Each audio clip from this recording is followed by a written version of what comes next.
That is quite a tricky one to answer. Yeah, more recently I've been sort of going back to trying to capture the feeling of being a kid when I discovered heavy music and what excited me. And it just so happened at that time, a lot of records were produced by Ross Robinson, who did a lot of like the new metal stuff, Korn and Slipknot.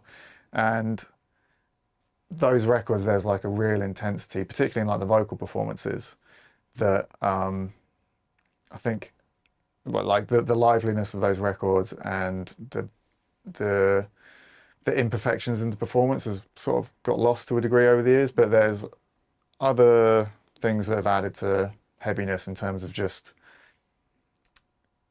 the advances in technology and recording and people's processes that you can still feel that heaviness come through in like a very dense modern mix, but in a slightly different way. And there's sort of two elements of it. There's like the weight and thickness and density of a really heavy metal mix, and then there's the performance side, which is about like intensity and the emotion and getting a bit more like human elements to come through as opposed to everything too quantized or overproduced. But I think there's room for both, and I sort of find myself recently somewhere in the middle of those now.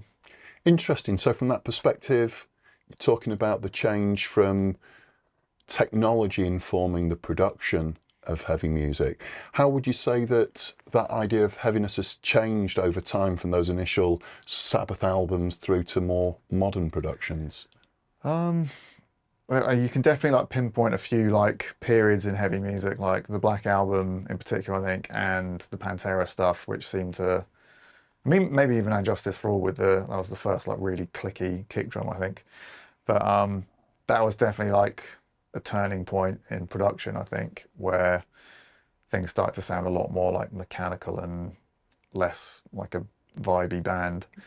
Um, but yeah, I don't know. It's been a gradual process, I think, and I think there's a few people like Andy Sneap and Colin Richardson, I think, to me in the '90s that really took elements of maybe the Black Album and what Pantera were doing and really like refined it. And to me, I think those guys kind of helped shape um, modern metal mixing to a degree and like really focusing in on getting good tones, but still capturing some vibe and that sort of thing.